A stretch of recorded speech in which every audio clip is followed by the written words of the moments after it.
Back live at Aloha Stadium, Larry Beal, John Vaneri, and Liz Chun. And Vili, the University of Hawaii mascot. He's got the crowd fired up, folks. We were talking about where's the beef in the first game. Well, he's got some beef too. Absolutely. Played for Kahuku. So we asked the question, where were you in 1991 when De La Salle last lost a game? We go back in time. George Bush Sr. was the president. Silence of the Lambs won the Oscar. Unforgettable won a Grammy. Magic Johnson retired, and Ted Turner married Jane Fonda. Wow. So De La Salle has lasted longer than the Turner-Fonda hookup. Can I go ahead? Absolutely. Why do the lambs cry, Clarice? Oh my, I didn't realize I was doing the game with Hannibal Lecter. I had to do that. Great Beautiful. movie. We see new uniforms on display for St. Louis. Got a little bit of a Houston Texan look to them. That's right. Made by the same company. You can tell the enthusiasm, the excitement is building here. The fans have certainly turned out for this football game, and a lot of the Kahuku Red Raider fans also stayed for the second ball game, not only to scout, but to cheer on their Hawaii teams. As I imagine the Long Beach Poly crowd will also stay, the 600 strong, they'll stay and cheer on De La Salle. And De La Salle has just come out of the tunnel to the expected chorus. Some boos and now the smattering of applause. And there you see number 21, Maurice Drew, who was in the first pack of players. His ankle very much a question mark. Sprained last Friday. Looked bad early in the week, to be quite honest. We were at practice on Thursday when he tweaked it again, and I thought there's no way he's going to be even close to 100%. But we got a report from De La Salle just minutes ago saying that the swelling is down. There's almost zero swelling in that left ankle, and they expect Maurice Drew to be close to 100%. Now, you played on artificial turf, John. There's a huge difference between natural grass and turf, especially the wear and tear on your joints. That's right. There's no forgiving. It's very unforgiving. When you plant, something's going to give or something's not going to give. But most of the time, when you played on it, this was my home field. I also played here in high school, and extra tape helps out a little bit. I'm sure Maurice Drew's got probably what I would think would be a soft cast, because planting, and we've seen his cuts. The guy can make cuts. He's shifty. He's going to want a little extra support on that ankle. We saw the numbers from last season on Maurice Drew. The guy is flat out electrifying, and he stars in the veer offense that the Spartans use so effectively. Here are the starters being announced one by one at Aloha Stadium.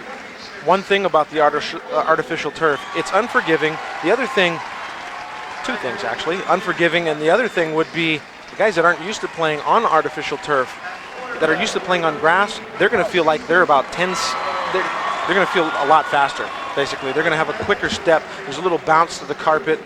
But then there's the turf monster, too. If you're not used to playing it, you got to keep your feet up. And we see Maurice Drew coming out, being announced as a starter. And folks, he's electrifying. We've seen some video clips of him already. And he wasn't really testing the ankle there, but no signs of any sort of a limp or anything like that.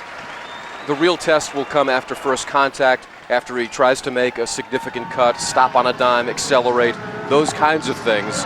And we really don't know for sure. It was interesting when we were at practice and they were running through a 7-play sequence just to test Drew's ankle. On the very last play, he re-injured it. And we sort of questioned the coaches a little bit, although, how do you go up to Bob Ladouceur, who's only won 126 straight games, and question his strategy, his motivation by putting Drew in a situation where he might re-injure that ankle. And basically what the coaches said was, we cannot wait until 2 minutes before kickoff on Saturday night to determine if he is going to be able to play. He's got to, people are going to grab his ankle. We have to know this as soon as possible. And so they tested him. And we're told he's close to 100%. He is flat out electrifying, a human highlight reel, as we have both teams grouping now and getting fired up for what promises to be a classic. There's a crew doing a documentary on De La Salle, as I'm sure there have been a few in the last 11 years that they've gone unbeaten. But there is a crew down there following their every move, their every visit. They've had luau's, they've had folks visiting Shriners Hospital. Just a fabulous trip for these guys. They visited the USS Missouri. Just a wonderful trip for these guys, and they're going to have a crew following them the whole time they've been here. It's an interesting contrast of styles here. De La Salle running the veer, and you see the numbers that they put up, averaging 5.3 yards per carry. Again, you have to remember that we're so early into the season. De La Salle's only played one game, St. Louis has played two, but it's irresistible force against immovable object. The St. Louis defense stout against the run, and so we'll see who's able to impose his will tonight. How about the other side of the ball?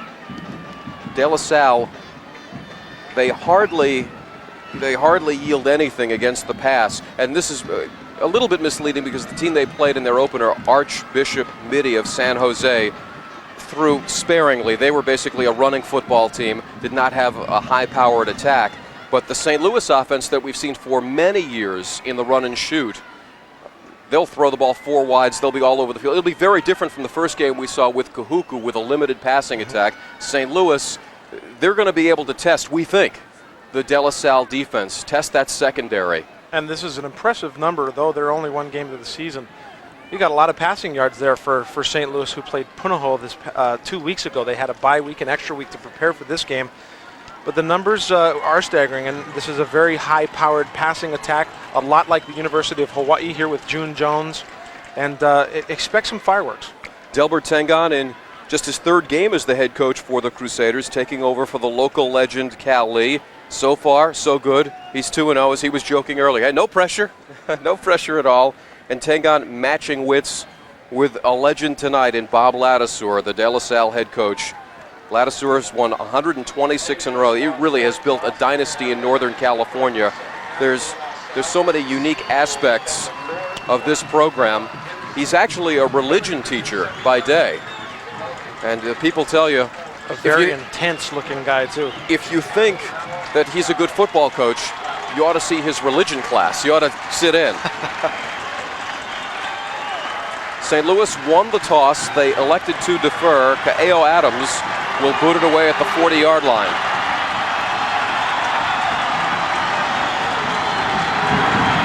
And we are underway. End over end, taken by Jackie Bates at the 15-yard line. Knocked down at the 33. To allow Fale on the stop.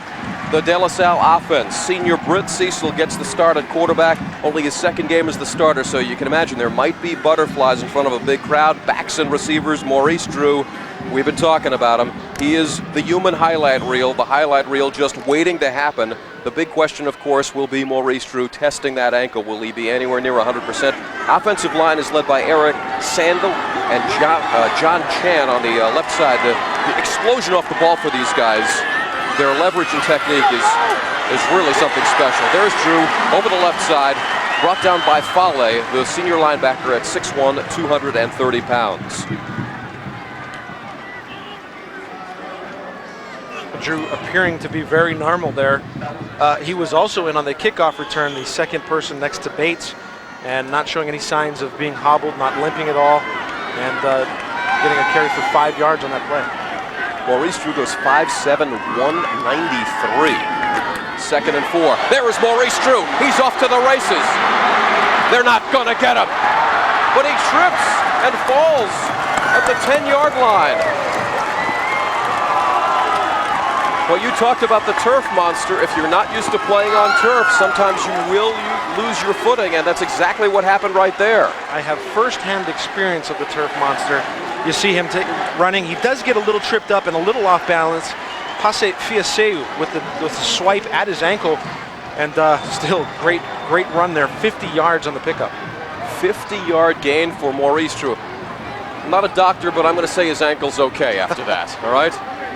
First down, and here is Drew trying to keep his feet. Actually, that was Jackie Bates, number 22, stumbling to the 6-yard line. These guys are certainly used to keeping their legs going real quick. St. Louis defense led by number 94, defensive end Tolafili Liufau, 6'3", 310. He can be a force. Linebackers, Fale is a senior, 6'1", 230. He needs to pound on the veer. And in the secondary, we focus on number 24, Timu Paipule, a hybrid between linebacker and safety. Second down. Give to Bates, and he's stacked up. Wilson Afoa, returning starter for the Crusaders on defense. In there on the stop. We haven't seen Drew in here for the last couple of plays after that long run. You got to wonder if he's all right on the sideline. We don't see him down here icing or hobbling around. He is down there with the coaches, though. Bob Ladouceur calls the plays. Usually they'll alternate a wide receiver or perhaps a running back. It's Bates and Gino Atabani in the backfield for De La Salle, threatening here in the opening moments. There's Cecil throwing to the end zone. Knocked away, incomplete. Intended for DeMonte Fitzgerald, broken up by Pase Fiaseu. It's a great defensive play there. Getting his hands out. There you see it, knocks the ball out of the receiver's hands. Great job there on the defense. So this is going to set up 4th down and goal to go. They're going to set up the field goal here. Tony Binswanger, the senior kicker from Concord, California, has a very strong leg. This will be from 25 yards out and straight away. No good. No good. Fiaseu with some pressure might have gotten a fingertip on that ball, but after the explosion by Maurice Drew, St. Louis is able to hold, and we remain scoreless at the 9:26 mark of the first quarter. Other than that long run by Maurice Drew, St. Louis did a fantastic job, especially in the red zone, and then getting the lucky break with that missed field goal. Let's set up the starting lineup for St. Louis on offense here. Crusaders led by Bobby George at quarterback. He's a 3-year starter. Does not figure to be rattled by this big crowd. Justin Kabansag in the backfield along with B.J. Batts. Trying to get to the outside and can't get it done. Good pursuit by the De La Salle defense led by Sean Wilhelmy. Here's Bobby George at quarterback. We talked about him as a 3-year starter. Crusaders, well, they say run and shoot. Jason Rivers, number 84, he's got the deep speed, but St. Louis running more this year with bats in the offensive line, anchored by returning starters Jeremy Inferreira and Frankie Fernandez, a pair of 270-pounders. Loss of 2 on the last play. It'll be 2nd down and 12. Single setback is Kabansag. There goes Bats in motion. Handoff up the middle. Kabansag driven straight back. There's nothing in the middle of that defense. Cole Smith from his linebacker position making the stop. The De La Salle defense all new up front. Sean Matlock and company need to get pressure on the quarterback. The linebackers led by number 10, Parker Hanks, a junior with excellent mobility. In the secondary, number 25, Damon Jenkins. He's their best cover corner. Noticeable by his absence, conspicuous by his absence in the secondary is Maurice Drew, who normally starts in the defensive backfield for De La Salle. On 3rd and long, Bobby George is going to air it out, looking for Rivers. A little bit of contact down the field. The St. Louis fans want some interference there, but only a brush and not enough to draw the flag, apparently. Sometimes when a receiver turns his head to look back at the quarterback, it draws him off the angle that he should be taking. Bobby George throwing it a little bit more to the sideline. Jason Rivers coming a little more in on a slim post route, not able to get there for the ball. And Maurice Drew initially went back in punt coverage to field the Guy Rodriguez punt and came off the field. So I don't know if that's related to the ankle or fatigue or something else. Rodriguez will hit it at about his 10-yard line. Left-footed kicker. This is pretty. No, they're not going to field it. Damon Jenkins let it bounce, so no return. That's a 43-yard punt, no return. We'll take a break. It's the classic game, the rivalry, the one we've been waiting for. Scoreless, De La Salle and St. Welcome back to Aloha Stadium. Larry Beal, John Vanieri, Liz Chun on the sidelines. St. Louis able to dodge the early bullet as Maurice Drew exploded for 50 yards, but they couldn't put it in the end zone. We'll see what happens here. 1st and 10 for De La Salle from their own 38-yard line. Running the veer. The pitch to Drew. Hemmed in at the corner. Taken down from behind. Wilson Afoa on the stop. Actually, that was Bates on the carry. I got to get 21 and 22, and the uniforms are bunched tightly, so it's hard to tell sometimes. Drew actually running around out there trying to block somebody. Take a look at the replay. Simple option play, the pitch to Bates, trying to find something, but the St. Louis defense doing a good job of swarming to the football. Bates is a junior out of Benicia, California. 2nd down and 12 after the 2-yard loss. This is Drew in the backfield now. Straight up the middle. Similar to the play he was able to bust earlier for 50 yards. Stopped by 93 Chris Pereira, 6'2", 270-pound senior. Drew to this point, 3 carries, 68 yards. Almost all of them coming on that one gallop. That appeared to have taken a little out of him. Talking with some of the St. Louis people before this football game, they said it's actually a little more humid during this game than it was during the first game, which is a little odd because it's nighttime, but some of that heat still coming up off the turf. Brett Cecil looking over 3rd and 8. He's only thrown 14 passes in his high school career so far. See if he'll put it up here. He will. Deep down the field. It's a double coverage and it's caught. Cameron Colvin on the reception. And a flag comes down late after some shoving with Pase Fiaseu. Well after the play was over. 45-yard connection. If Britt Cecil is experiencing any butterflies, they're gone. That's right. He was under some heavy pressure. It was very poised. Great catch in double coverage with the guy hanging all over him. Just a fantastic job of looking at the football by Cameron Colvin, 6 feet, 182-pound junior. After the play was over, personal foul, late hit, defense, penalties half the distance to the goal, 1st down. So that's going to move the ball inside the 10-yard line to the St. Louis 7. Cameron Colvin, we're told, has star potential, and you can see it right there. What I like best about that catch was that he used his body as a shield to ward off the defenders. 1st and goal from the 7-yard line. The give to Gino Adobani. Down to the 1-yard line. You gotta love that name, Gino Adobani. He sounds like a football player. Kaleo Pereira on the stop. Adobani, 5'7", 175, a senior from Concord, California. Came into this game with 9 carries for 55 yards and a touchdown in the season opener. He's a nice change of pace back, given the explosiveness to the outside of Maurice Drew. And right now, De La Salle with the 126-game winning streak on the line. They're knocking on the door at the 1-foot line. 2nd and goal. Under 5.5 minutes in the first quarter. Cecil on the quarterback sneak. Well, all the De La Salle coaches are signaling touchdown, and now the officials do as well. Britt Cecil taking it in, scoring his first rushing touchdown in his varsity career for De La Salle. Done a good job of just keeping his legs moving. Sometimes a second effort that close to the end zone will do it for you, and right there it did. Not a lot of ground gained or needed there, actually, so he was able to just sneak on in. But it's not a very big De La Salle front wall along that offensive line. Big Swanger on for the extra point. And it is good.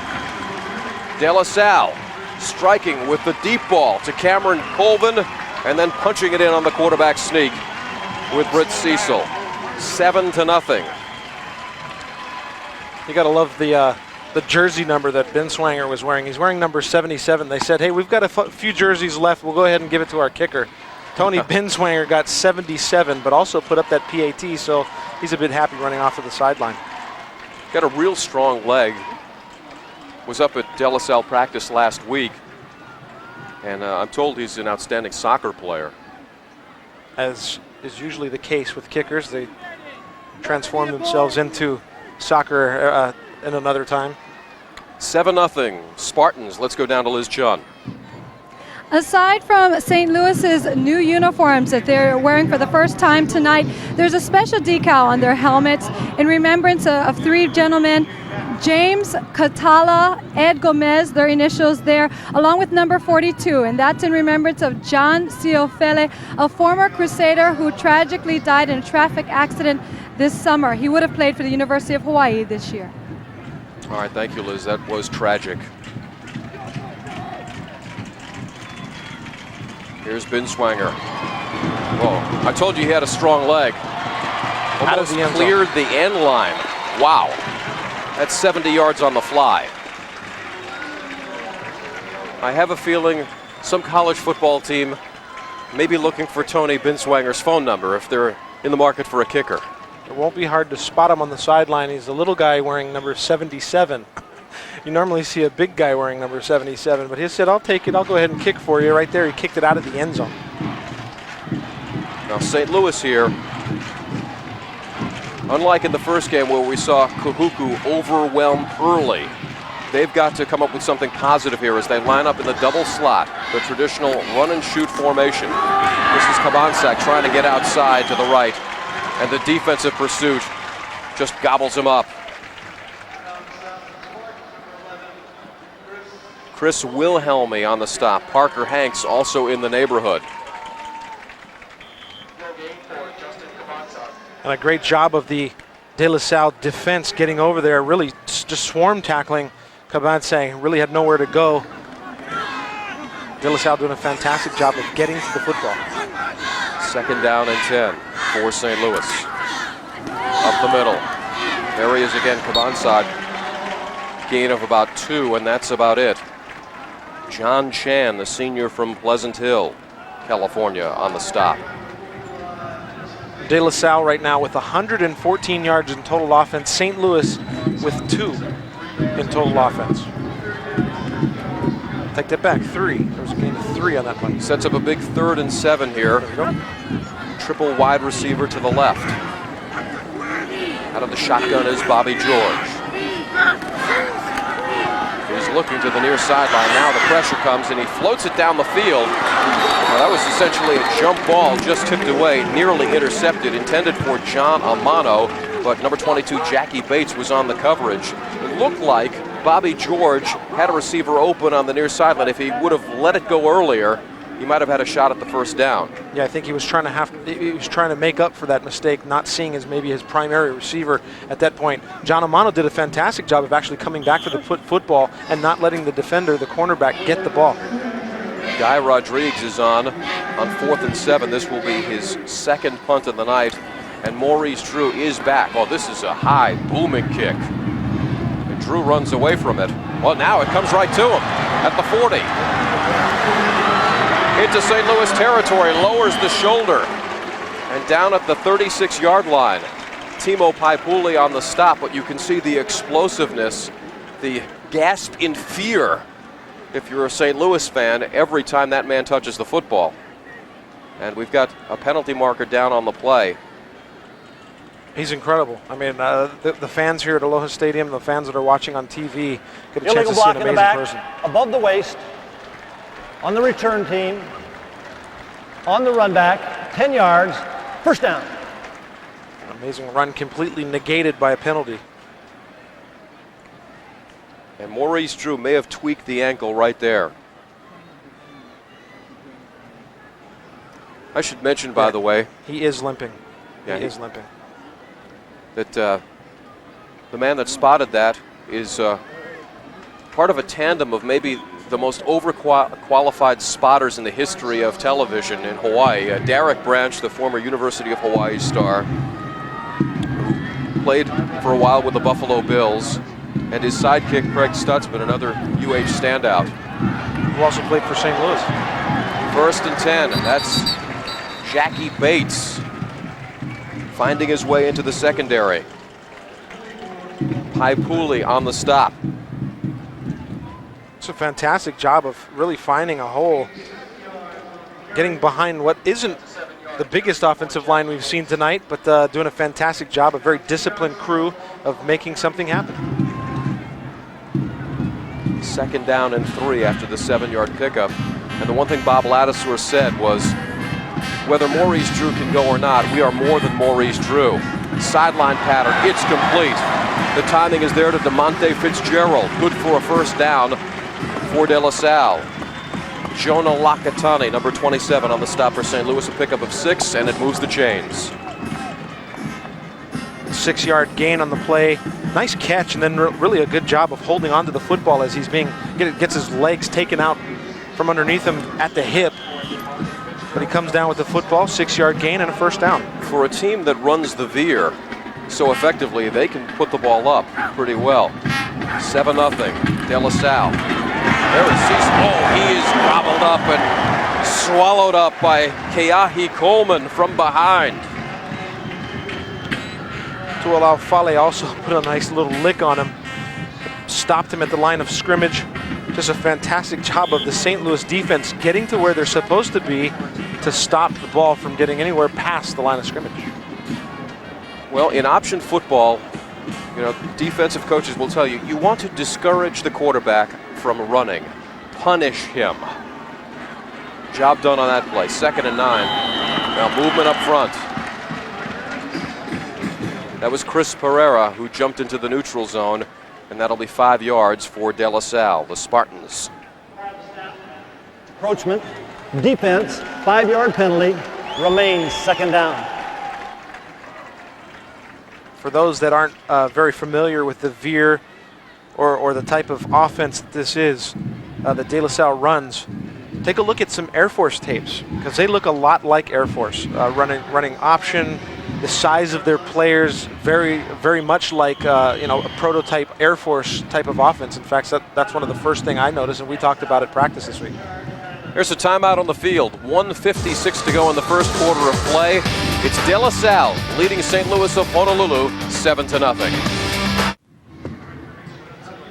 Welcome back to Aloha Stadium. 1:56 to go in the 1st quarter. Larry Beal, John Vanieri, Liz Chun on the sidelines. We're trying to keep an eye out on Maurice Drew on the sidelines. He's walking around now. He's just taken a seat, and one of the coaches is going to check his ankle, perhaps the trainer down there. But it looks like it might be a short night of work for Maurice Drew. There he is. And it is the left ankle they're looking at, so we had the pregame reports that he was fine. Clearly he's not fine. 2nd down and 3 for De La Salle. Quick hitter, that's Atabani. 1st down yardage into St. Louis territory at the 35-yard line.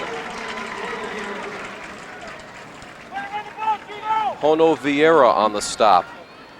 Gain of 14, Atabani. We mentioned nice change of pace, and Bob Ladouceur said, because everybody coming in was talking about Maurice Drew, the ankle, and he just flat out said in all of the news conferences, look, we are so much more, I hope we're so much more than Maurice Drew, and that this whole team is not just looking to see if Maurice is going to play, because there's a lot more going on here than just Maurice Drew. Oh, rifled over the middle, Cecil, a little bit too much mustard on it for Terrence Kelly, number 28, his tight end, the intended target, the junior out of Richmond, California.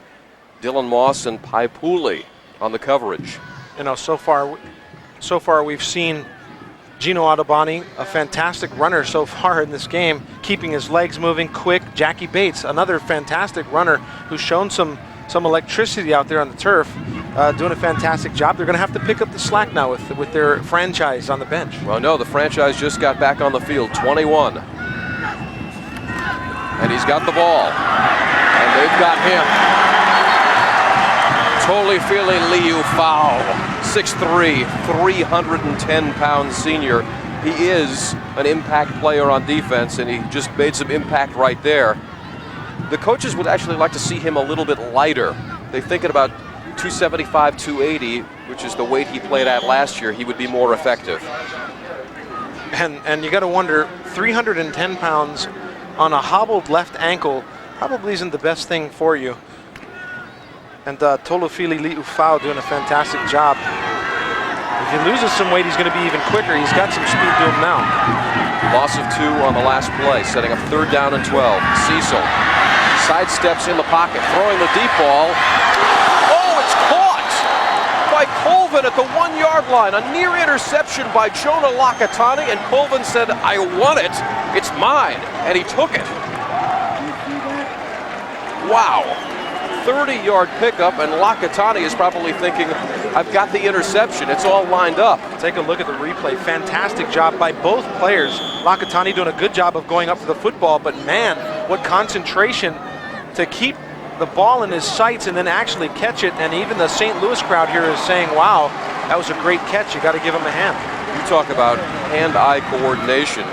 2 catches for 75 yards for Cameron Colvin as we sneak down in the final seconds here of the first quarter. Under 10 seconds to go.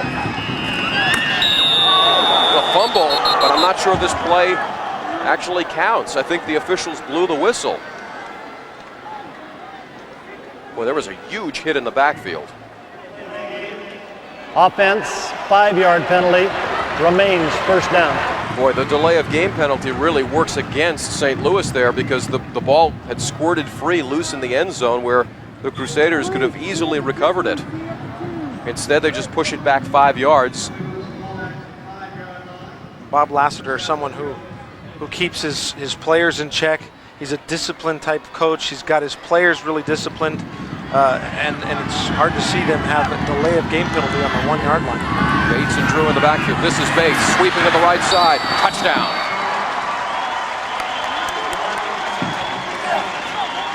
Well, the penalty merely delayed the inevitable right there, as Jackie Bates takes it into the end zone,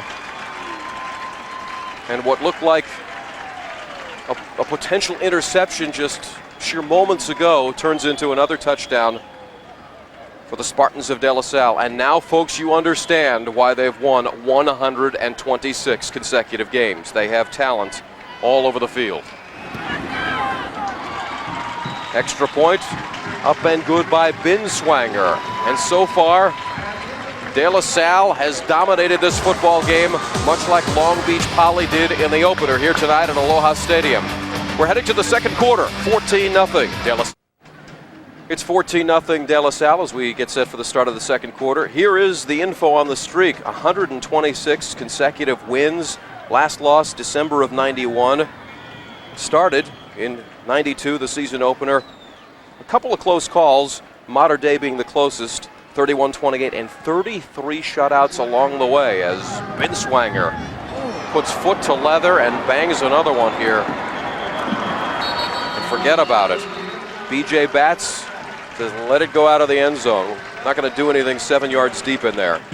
Take a look at the first quarter stats. Rushing the ball, De La Salle, 105 yards. You kind of expect that. St. Louis only 4. Total yards, 186 yards for De La Salle to only 4 for St. Louis. We don't see that very often here in Hawaii. Time of possession and first downs. No first down for St. Louis. De La Salle, 7 first downs. 3 minutes for St. Louis time of possession. They're going to add to that right here. Be interested to see if they try to throw that's what we were talking about in the break. Throw the football on first down. There's a completion. Out to the 28-yard line to Shane Butcher, the 5'10", 150-pound sophomore who scored in the last game, the opener against Puno, recovering a fumble in the end zone. 8-yard pickup on the play. Great job of getting upfield after the catch, shedding a couple of defenders, and a really nice throw out there in the flats. They call it a gain of 9. Willie Glasper on the stop. 2nd down and 1. Looks like George might be changing the play at the line of scrimmage. He'll give to Kabansag up the middle. Out to the 34-yard line. That's a first down. Justin Kabansag, 5'8", 195, the senior. came in with 10 carries for 122 yards and 2 touchdowns, stopped by Chris Mulvaney. But a first down for St. Louis, and we haven't seen too many of those thus far tonight. The St. Louis offensive line doing a good job of getting to where they need to be to block the defender. There's been a lot of fantastic offensive linemen to come out of St. Louis. Olin Kreutz, the starting center for the Chicago Bears, starting center Detroit. Here's George, floating it down the middle. Oh, had B.J. Batts wide open and just put a little bit too much air underneath it.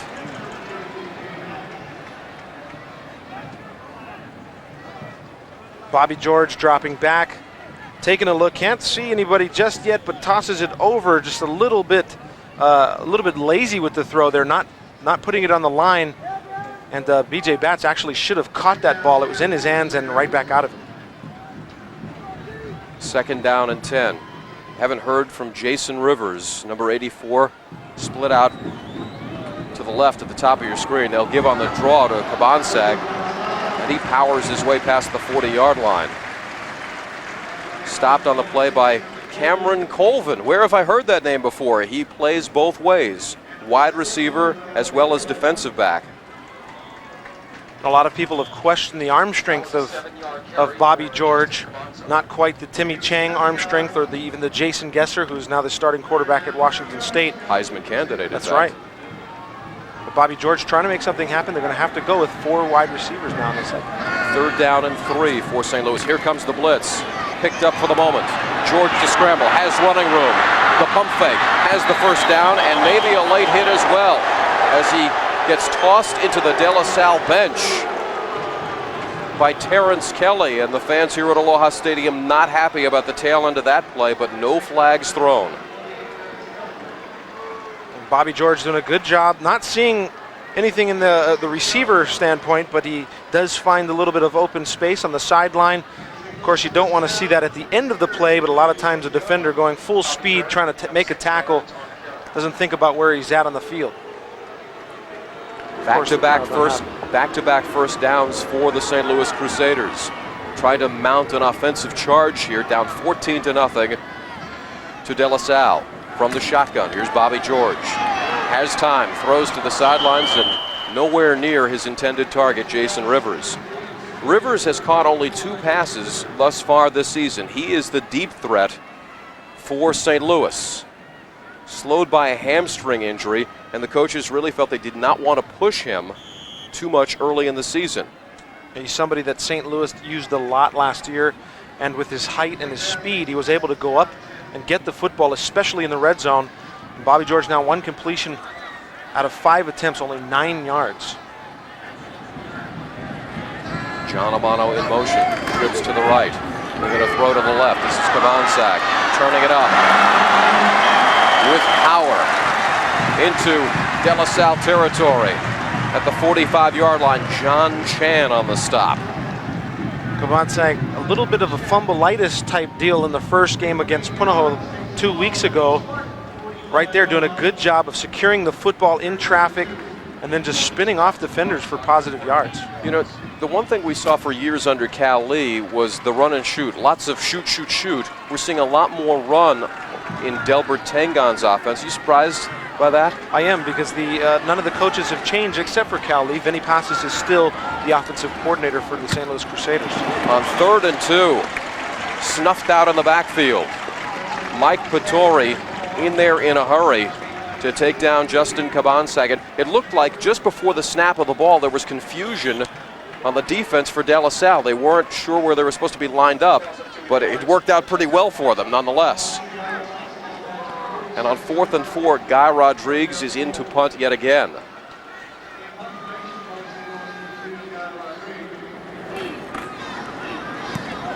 He boots it away. Damon Jenkins takes the fair catch and falls forward at his own 18-yard line. So St. Louis moved the ball just a little bit, picked up a couple of first downs, 30-yard punt, and they turn it over once again to the Spartans on offense, and that's a dangerous, a dicey proposition given what we've seen from them so far. Going to take a break. 8:37 to go in the first half of play. De La Salle leading St. Louis of Honolulu 14-0.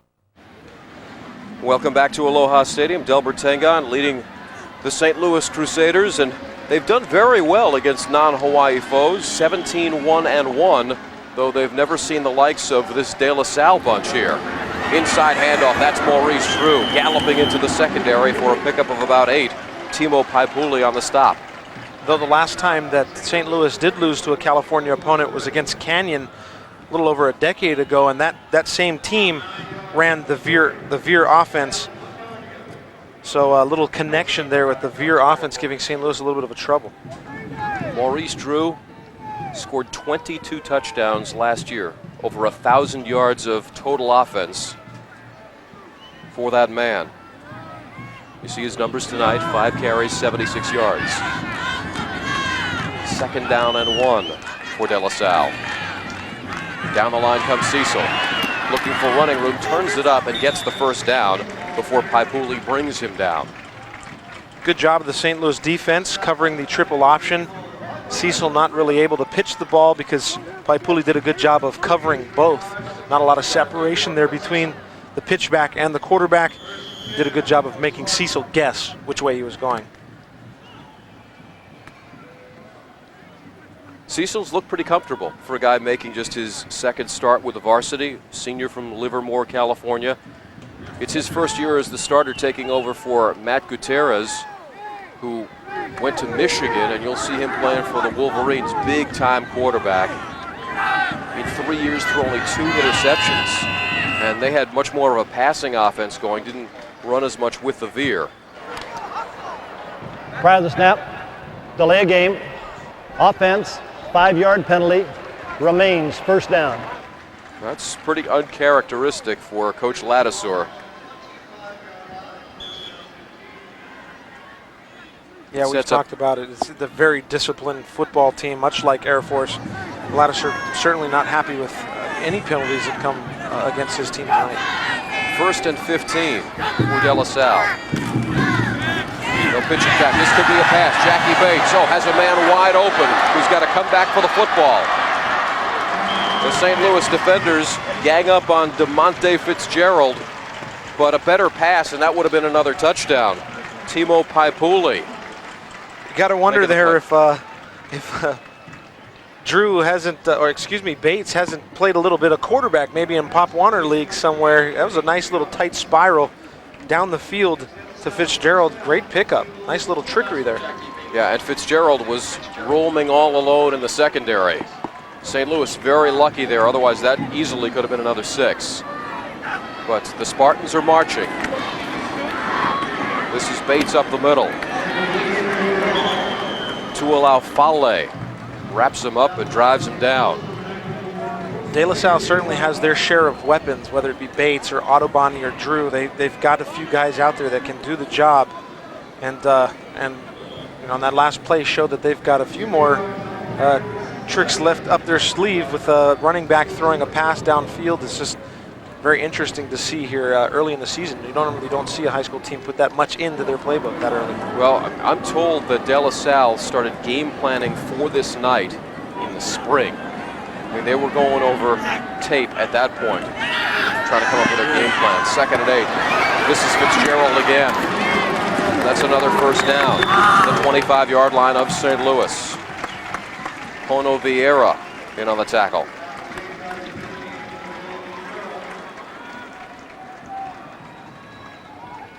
Cecil doing a good job of just throwing the quick little hitch pattern, And Fitzgerald doing a fantastic job of getting up and then smothered by the St. Louis defense. But they still get the 1st down and nice little pickup on the game. Fitzgerald doing a fantastic job already. 3 catches, 55 yards. And he didn't catch a single ball in their opener, the win over Archbishop Vitti of San Jose. Making up for it tonight. Looks like Cecil has seen something defensively. Changing up the play at the line of scrimmage. And movement up front. That's Tolefile Liufau jumping too early.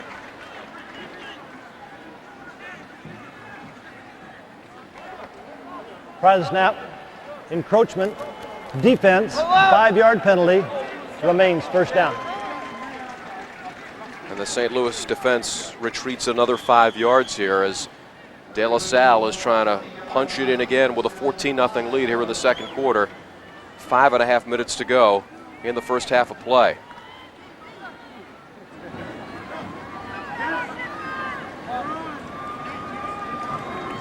Drew's in the backfield along with Bates. And Drew gets crushed. Helmet flies off. Big contact in the backfield.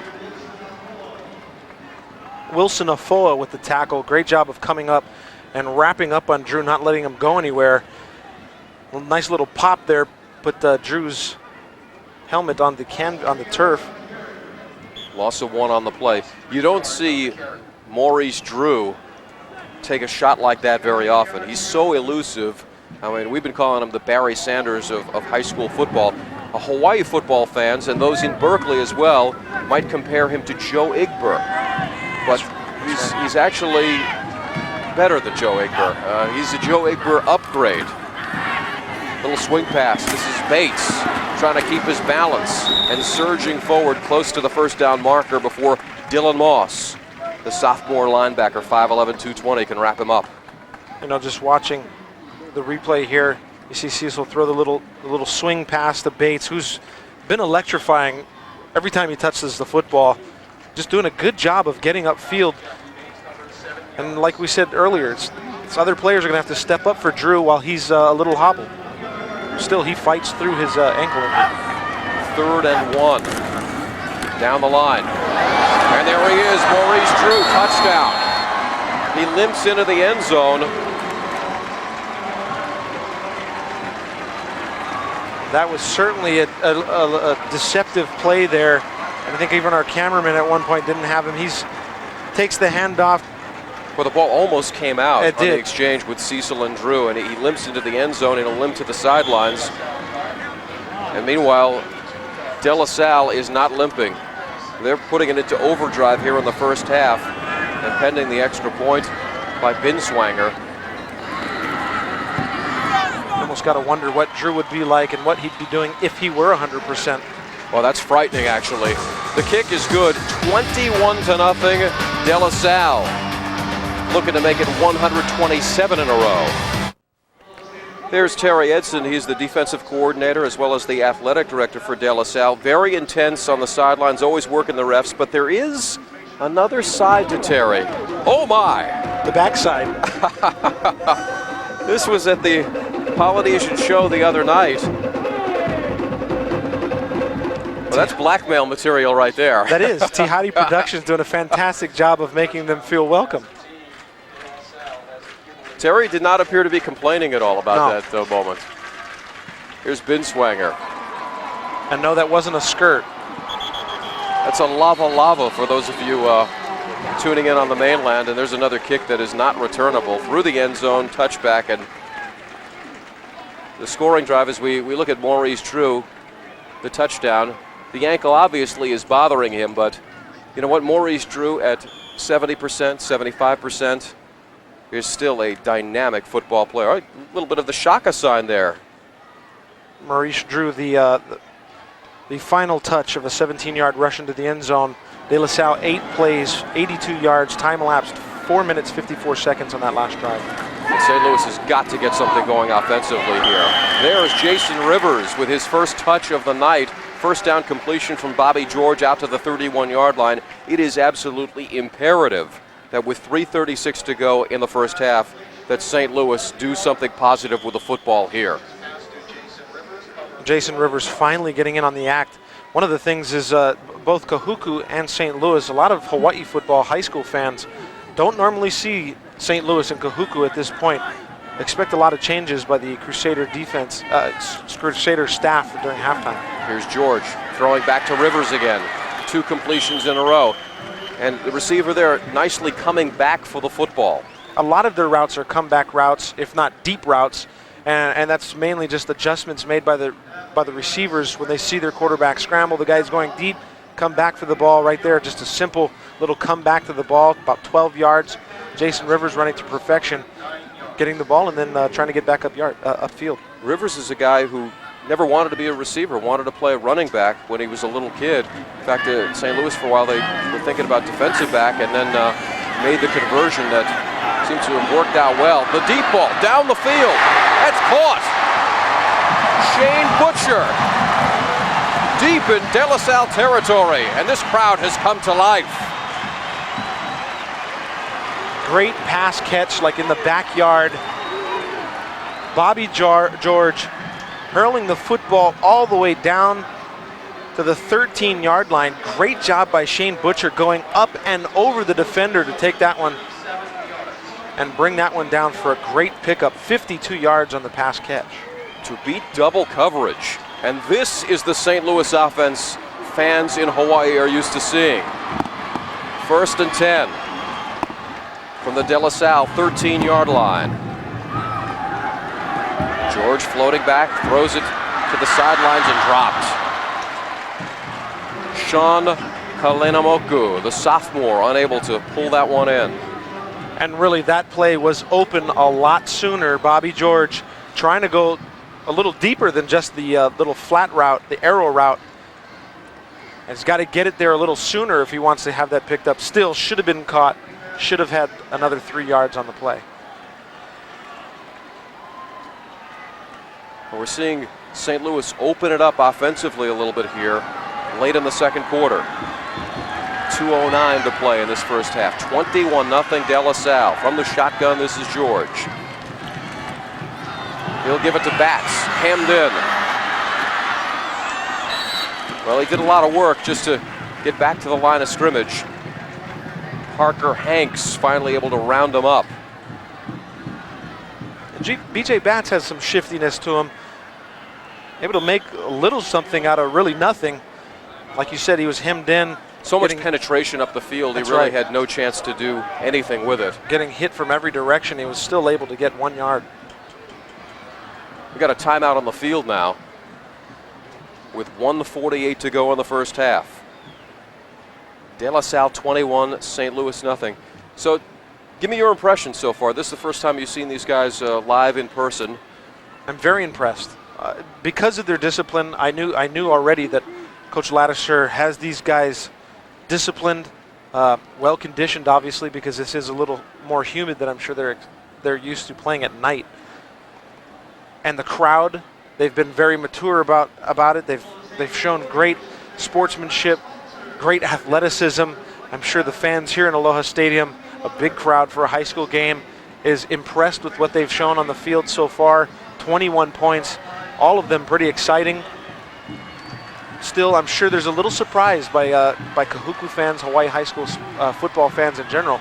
They've never seen their home teams down like this.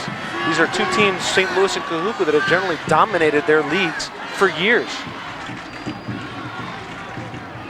3rd and 9 for St. Louis, trying to get on the board here before halftime. Triple wide receiver to the left. Rivers is over there. George takes the snap. He's looking right. He's got a lot of running room. And he's going to throw. Rivers, touchdown.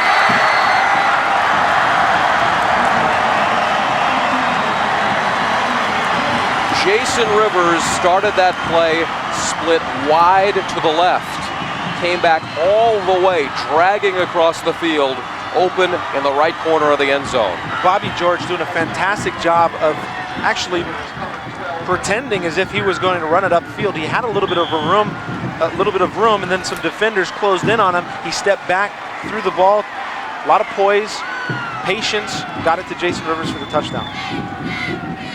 And St. Louis, once they gave up the run, going back to the traditional passing attack, able to march down the field. Kaeo Adams with the extra point, and St. Louis is on the board, down 21-7. And this is so much similar to what we saw for the better part of 2 decades with Cal Lee at the helm of the St. Louis offense. The double slot, the run and shoot, confusion in the secondary created by 4. Now, you played in that offense. What makes it so difficult to defend? Just simply the fact that you don't know where receivers are going. There's a lot of complementary routes, and it's hard to defend no matter what you do. Let's go down to Liz Chun on the sidelines. Liz? Harry, character building, a big part of De La Salle's team success, including their commitment to their community. Earlier this week, they went ahead and visited the children of Shriners Hospital of Honolulu and case in point, they're living up to their school's motto, enter to learn and learn to serve. Last year, the team fundraised over $8,000 for charity. Thanks, Liz.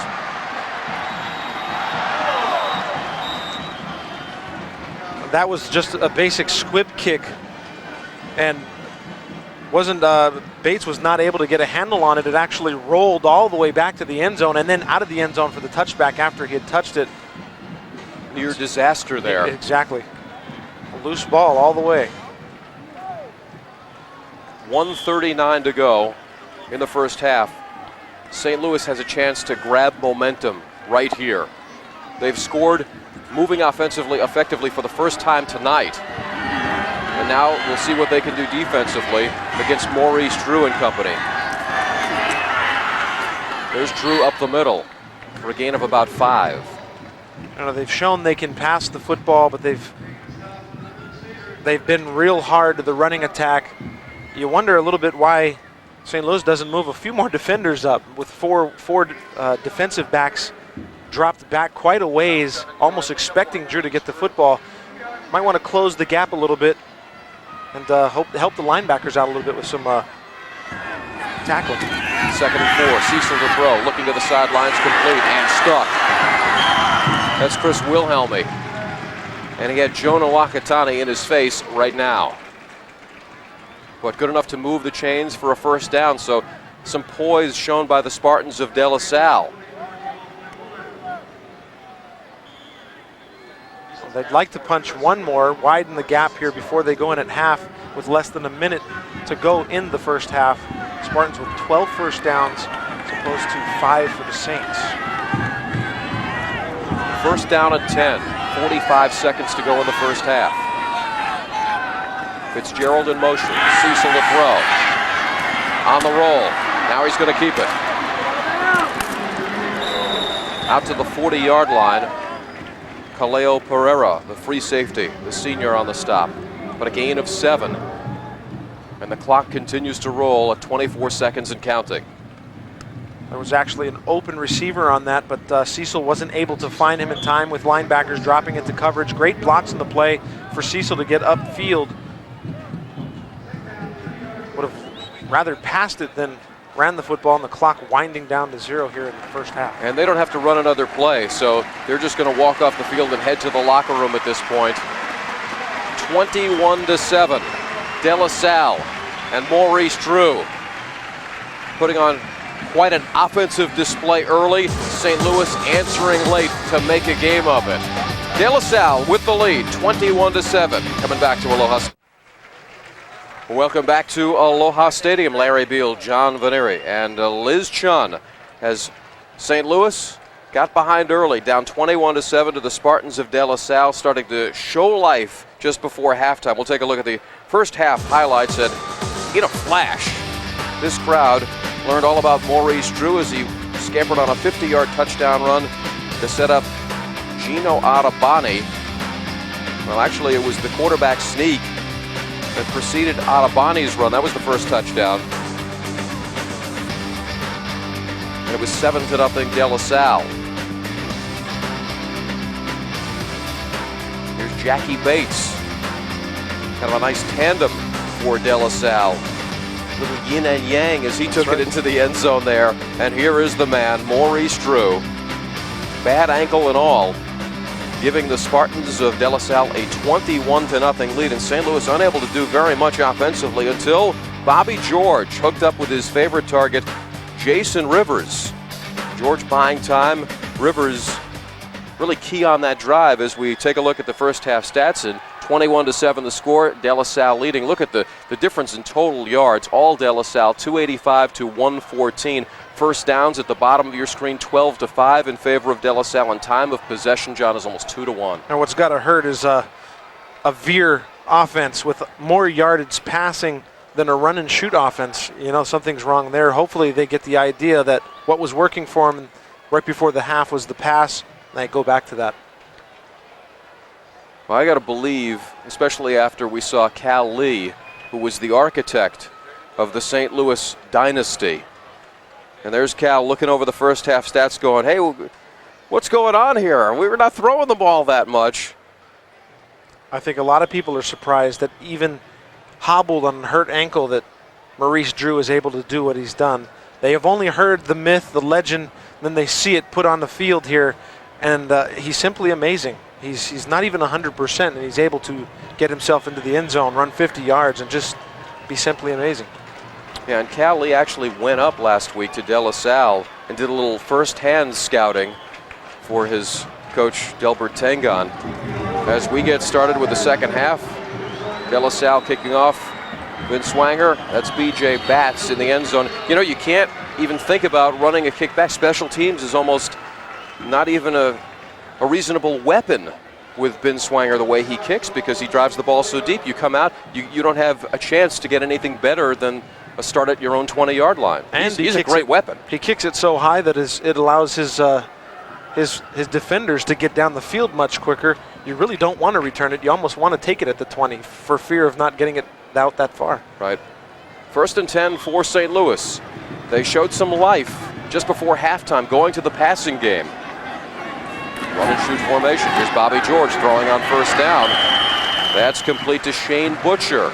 And we'll see if the passing attack here can loosen up that defense for De La Salle. Willie Glasper defensively on the coverage. They really don't need much. It's the short outs, the hitches, that'll get them the 3, 4, 5 yards on every down. They really don't need much. And once De La Salle's defense starts to move up, boom, you hit them with a big play over the top.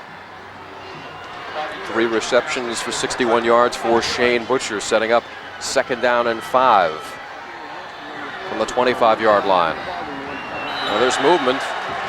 And in the neutral zone, that'll be an automatic 5 yards and probably will be enough to get the first down. There was a trio of Spartans coming off the ball.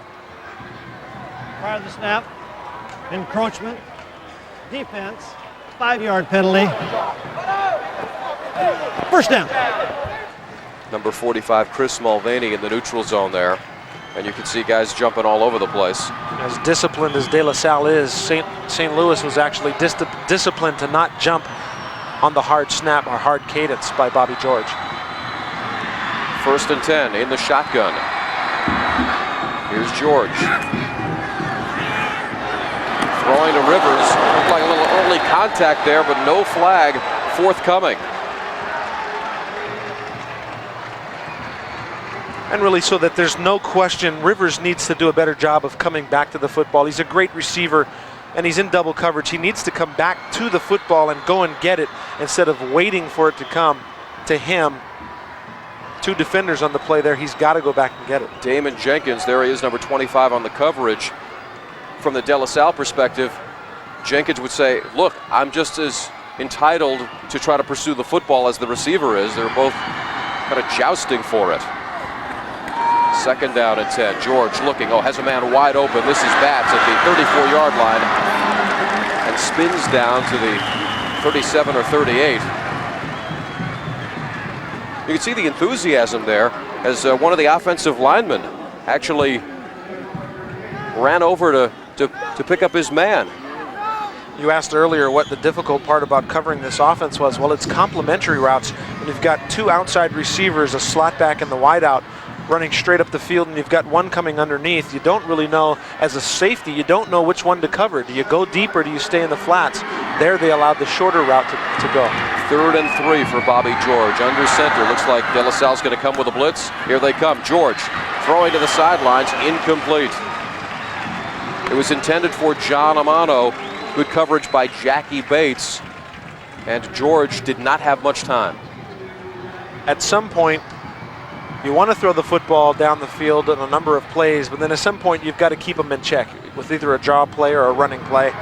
And right there, just a great pressure by De La Salle to put on Bobby George. He was pressured into throwing a short ball. DeMonte Fitzgerald was in the backfield and in the quarterback's face. So Guy Rodriguez, the left-footed punter, spirals one, a booming kick. Looks like some indecision there, but it's taken up the field.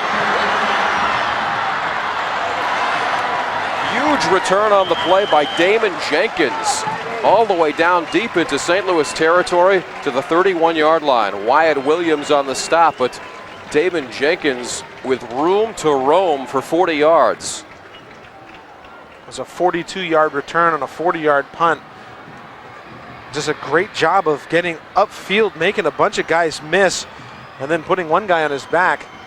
Fantastic return on the play. And this is exactly what St. Louis could not afford to have happen. Come out in the third quarter, unable to move the ball, punt, and put De La Salle in great field position. I think the ball was fumbled in the middle of the pile by Maurice Drew, but I believe he got it back. Dylan Moss in on the tackle. Seems like on just about every play, Maurice Drew takes the handoff. You've got to wow whether he's fumbling it or he's running 50 yards upfield. He's frightening. I mean, if you're a defender or if you're a coach, I mean, you can't commit too many guys to Maurice Drew because obviously Bates will kill you, Fitzgerald will get you, Colvin will get you, 2nd and 9. There's the handoff. And that was Drew again. That was the same play on which he scampered for 50 yards earlier and took off on the 16-yard touchdown earlier. So it's kind of like he comes down the line on the speed option, but the give. And Drew's almost through the hole. It's like handing the ball forward practically. And that's the thing about the option offense. Drew does a fantastic job of getting upfield. And when he doesn't have the football, he does a good job of making it look like he does. So the veer option is very deceptive. 9 carries for 98 yards.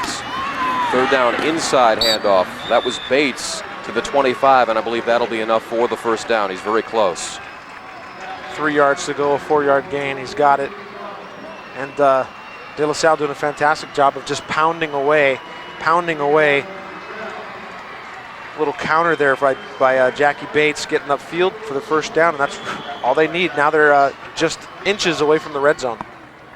The ball just outside the 20-yard line. 21-7 De La Salle. 8:21 to go, 3rd quarter. Larry Beal, John Venere, Liz Chun on the sidelines. Happy to be bringing this one to you from Paradise. De La Salle hoping it's not Paradise lost with their winning streak. Here's Maurice Drew trying to look for running room on the outside. Hemmed in nicely, but still is able to pick up a couple of yards. Timo Paipuli, Jonah Lakatani combining on the tackle.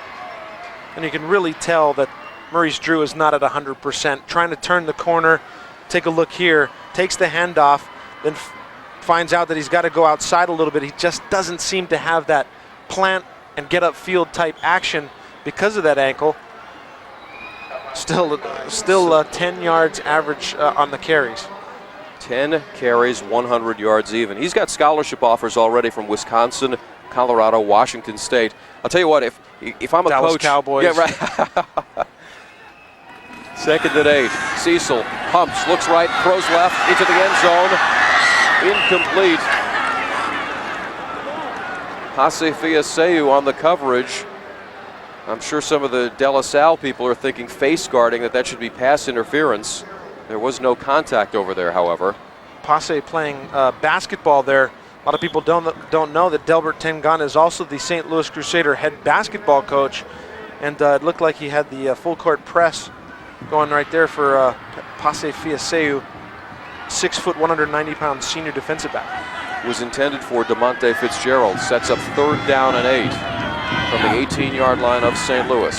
Arabani and Bates in the backfield. Hit from behind and dropped is Cecil, the quarterback, sacked on the play. Wilson Afoa, first man to get to him. And that was a big play by the St. Louis defense. Sets up 4th down and 8. And we're going to see Swanger here attempting what will be about a 43-yard field goal. Credit Chris Pereira with the rush there, doing a fantastic job of getting upfield, waiting for his pals to come in to make the tackle.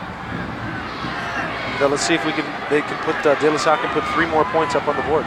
Officially, they'll spot it at the 32, so it's a 42-yard attempt. The kick is up, and it is good by a considerable margin. Tony Swanger with an awful lot of leg right there as he connects to give De La Salle a 24-7 lead. You have the ultimate power to look better, to be stronger, to redefine your body and yourself. Introducing the Bowflex Ultimate. Point possibly the best home fitness machine ever made. In as little as 20 minutes a day, 3 times a week, you can get real results that can change your entire body. With over 90 health club quality exercises and up to 410 pounds of resistance, it's like having an entire gym in your home. Bowflex is so effective that we guarantee you'll get the results you want in 6 weeks or less. Own the new Bowflex Ultimate with no money down and monthly payments lower than many health club dues. Call and ask for a free video and brochure, and check out the entire Bowflex lineup, or visit us on the web at bowflexultimate.com today. The new Bowflex for ultimate results. You know, most men get pretty shook up about losing their hair. But today, many of them are learning about Bosley Medical. They use your own living hair to fill in the thin spots. Just look at that. It really works. You can treat it like real hair because it is real hair. Your own naturally growing hair, so you don't have to worry about it. Bosley Medical is the world's most experienced hair restoration practice. For over 25 years, they have performed more than 130,000 procedures using the innovative micrografting techniques pioneered by founder Dr. L. Lee Bosley. Each surgeon at Bosley Medical is board certified and individually trained by me. So if you want to have your own naturally growing hair back, call this number for more information. We'll send you this free video and in-depth guidebook that gives you the real facts about hair restoration. There's no cost and absolutely no obligation. So do it for yourself. Call now and get the real results you've been looking for. It's your real hair. You can't do better than real. Right now, St. Louis down, but don't count them out. They have quite a veteran staff aboard. 15 of 17 of Cali's staff staying alongside Delbert Tengun in his first year. Together, they make up over 150 years of experience. Back to you guys upstairs. Thanks, Liz. You know what's really interesting is that Vince Passis, who was the offensive coordinator under Cali for so many years, remains the offensive coordinator, yet you see the change in philosophy to a certain extent, at least to try to pound the ball, run the ball more frequently. And you wonder, you got to wonder how much he's trying to utilize what he thinks he has. Maybe trying to fit the type of players he has this year. Well, you saw Ben Swanger. He hit the field goal, 5 kickoffs and 5 touchbacks. This might be returnable. Well, flags fly here and whistles blow.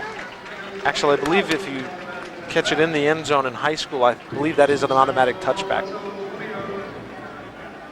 All right, so no return even possible there. He'll come again, 6 for 6 now. I mean, the guy, we just saw him hit a 42-yard field goal. He's a devastating weapon. Most high school teams, don't have anybody close to kicking like that. There's a lot of college teams that don't have, a kicker of that efficiency and skill. 1st and 10. St. Louis on the offense. Rusty, you got George with a pump fake, looking, and getting drilled now.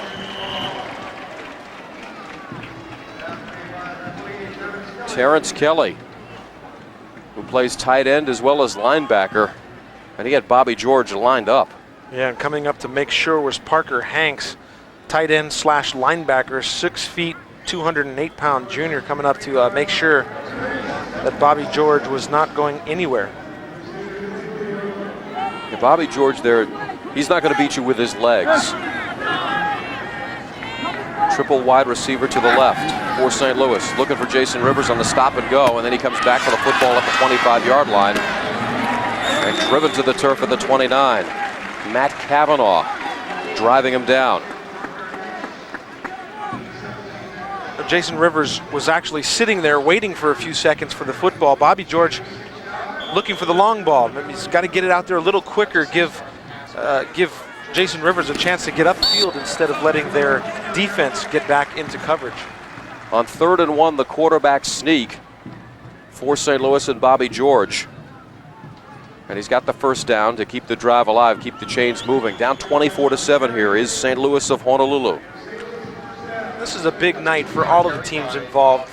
There's scouts here watching. There's going to be people watching across the West Coast.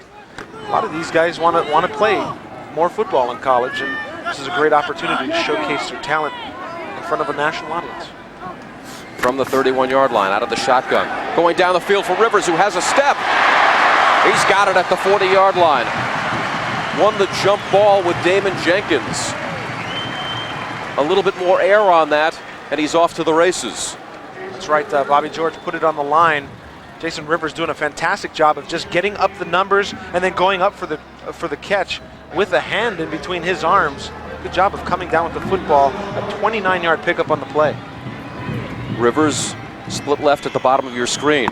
Triple wide receiver to the right. George will flip it out there. That's B.J. Batts. Through the hole into the defensive secondary at the 31-yard line. Finally taken down. Matt Cavanaugh and Willie Glasper on the stop. Batts possesses some speed. He gets through there, gets a nice block by his receiver there, and able to get 9 yards on the play. Fantastic little swing route, and that's going to get you a couple yards on just about every play. Shane Butcher trying to help out his fellow wide receiver there. You can see the little seam, the little crack right there. 2nd and 1. This is Cabansag using the power up right tackle to get the first down, and now the St. Louis offense is starting to move. A pickup of 3, moves the chains. Kyle Bailu on the stop.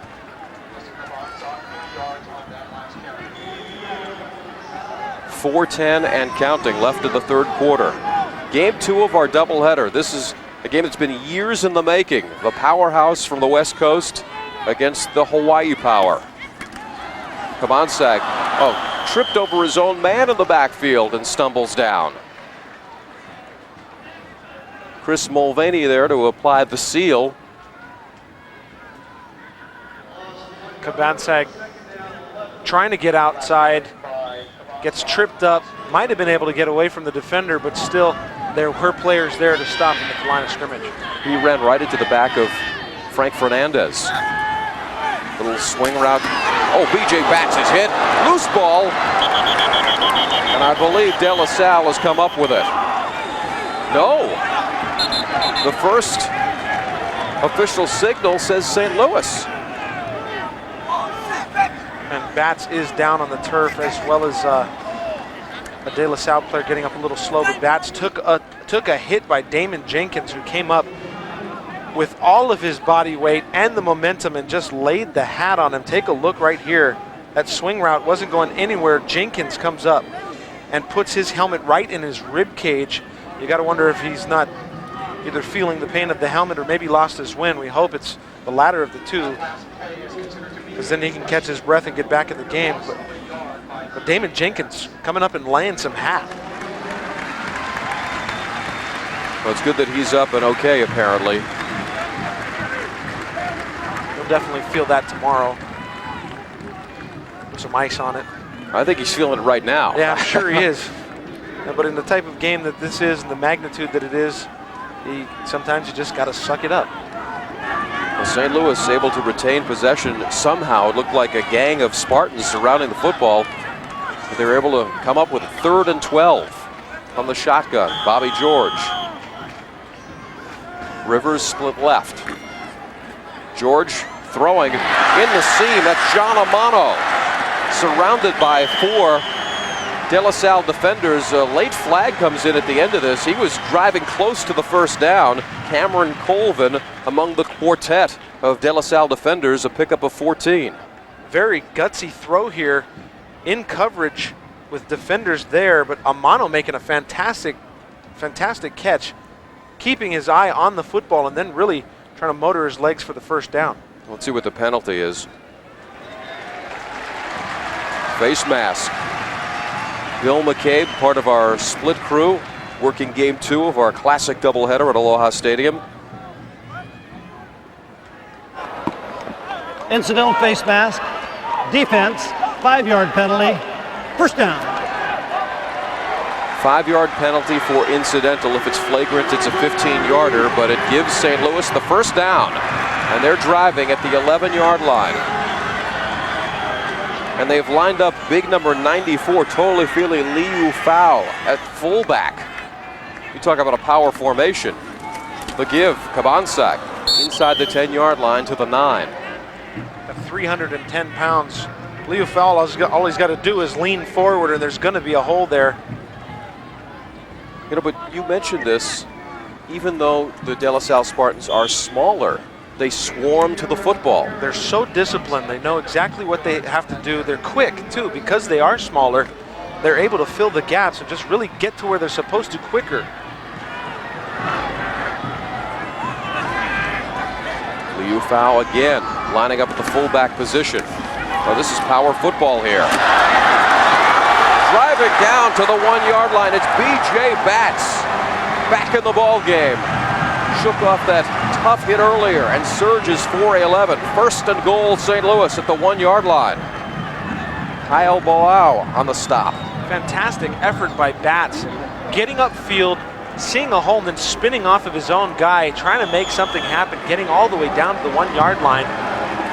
Great pickup on the play by the St. Louis Crusader offense and B.J. Batts. Well, frankly, I'm stunned given the way he hobbled off to see B.J. back in the game so quickly. Liu Fao, first and goal is in the backfield quarterback sneak.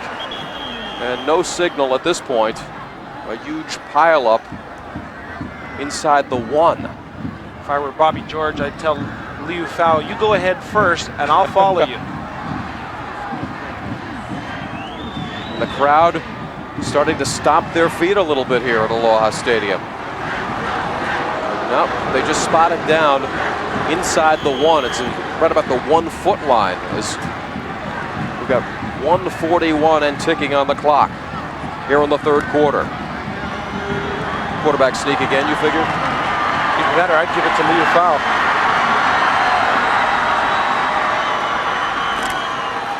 The give to Batts, up and over the top, touchdown.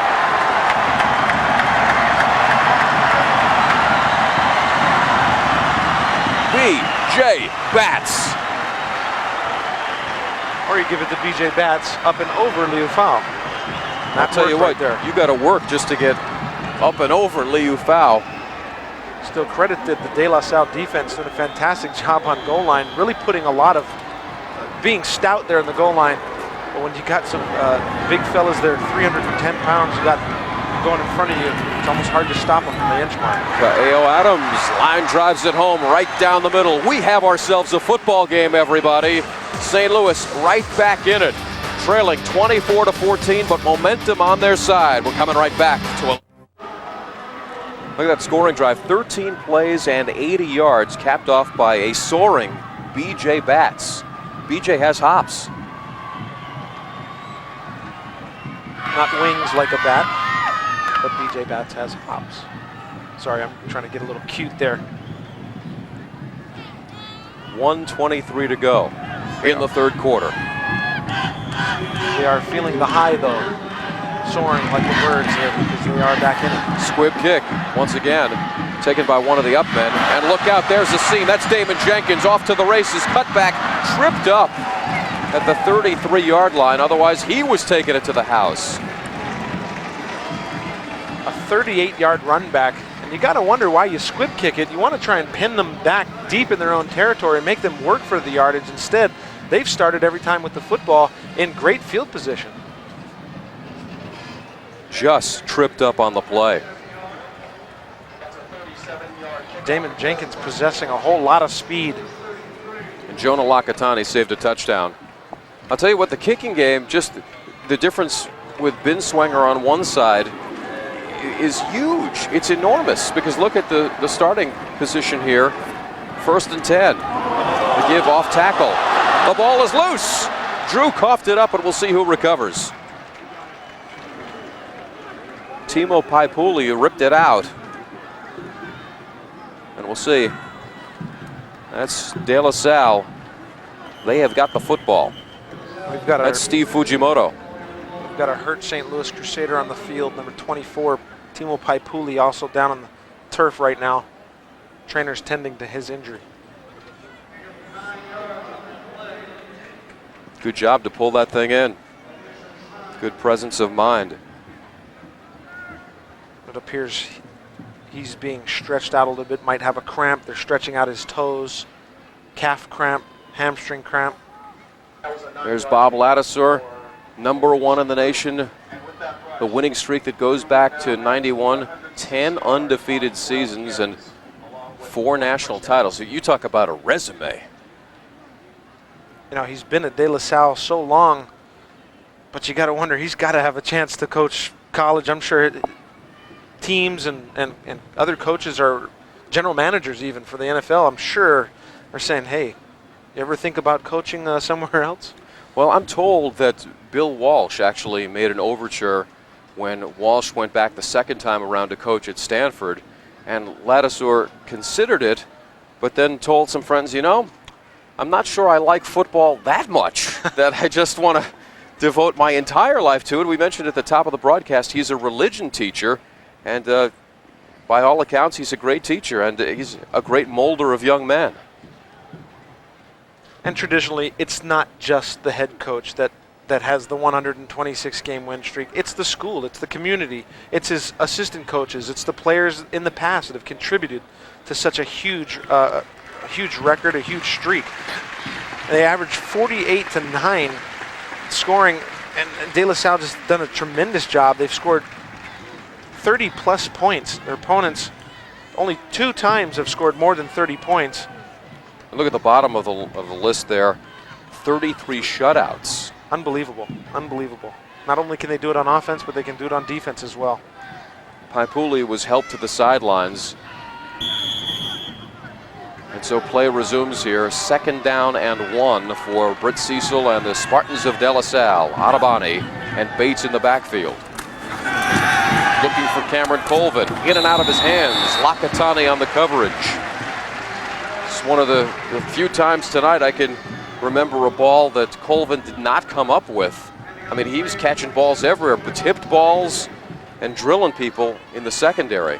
And sometimes it is hard to hang on, and if you've got Lakatani slapping at your back, slapping at your arms, and you can kind of credit him for that drop ball as well. 3rd and 1 for De La Salle, trying to answer the last score by St. Louis. Drew is back in the game. They'll give to him. He's got the first down, not much more. Dylan Moss on the stop. Pickup of 3, however. And our ace spotter, we mentioned we have Derek Branch, the former Rainbow, former Buffalo Bill. We've got Craig Stutzman, the most overqualified spotters in television. But Derek was saying it's almost like the handoff is being given to Drew, slid inside his hip pocket. He's already past the quarterback, and you just slide it in his pocket. And a lot of times, I got a chance to play under Paul Johnson, who's famous for the spread offense, and that's what you want to do. On the triple option, on the option, you kind of just touch it in there and make the decision where the linebackers are going, give it or not. Pull it. Here's Cecil on the keeper, turning it up, tripped up. Kaleo Pereira chopped his feet out, but still a gain of 6, and that was a touchdown-saving tackle because Cecil had a head of steam. Perfect example there, too, of how Cecil decided not to go with the dive and decided to take it around the end himself. And that's the end of the 3rd quarter of play. St. Louis showing signs of life. They've come back to make it a 10-point game. We're heading to the 4th quarter, 24-14. The De La Salle fans, they've made the trip from Northern California, enjoying themselves this week in the Hawaiian Islands. And so far they're enjoying this game because their team is up 24-14. This is a huge drive right now. And the St. Louis defense, they really need to force a turnover here. Otherwise, what you essentially will have is De La Salle answering St. Louis's score to open up that lead, open up that cushion just a little bit more, and time will become a factor soon. We need a break somewhere. St. Louis is hoping that it's right here at the start of the 4th quarter. Up the middle. Down to the 10-yard line. That was Cecil on the carry. Take a look at our statistics through 3 quarters. Total yardage, 308 to 217. St. Louis starting to put up some numbers in that category, closing the gap in time of possession as well, and first downs. Starting to look a little more like a ball game here. 3rd down and 2 for De La Salle.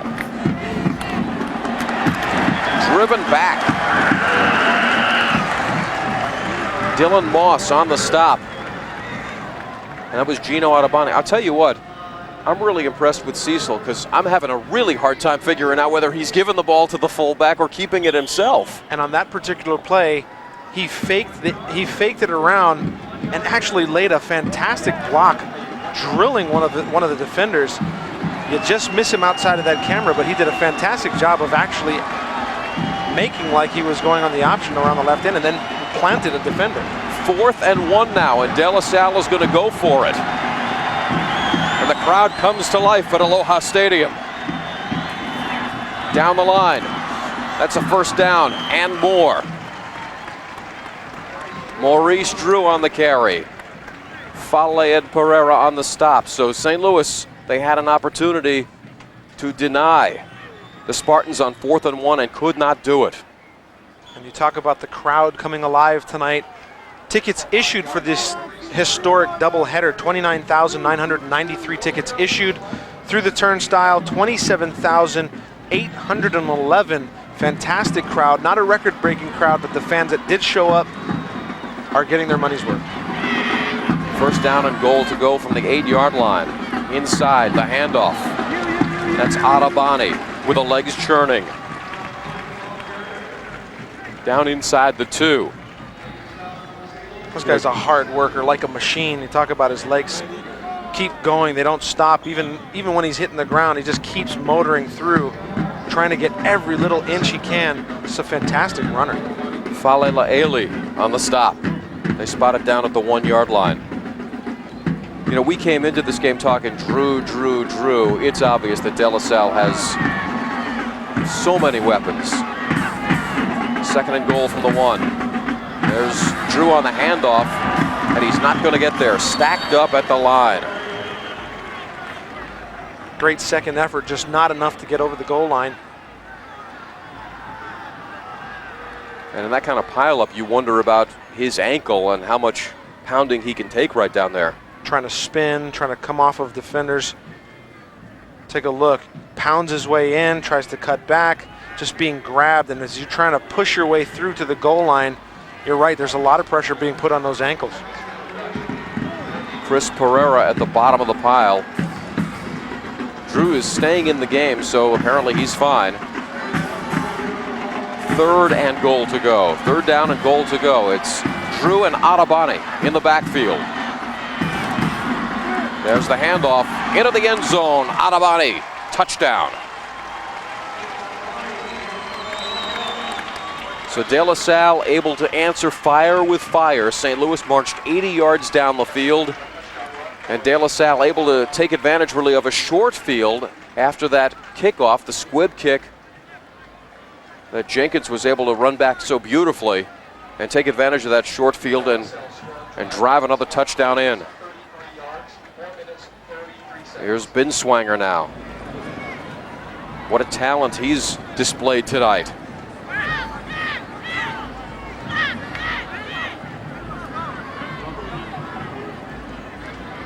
Extra points.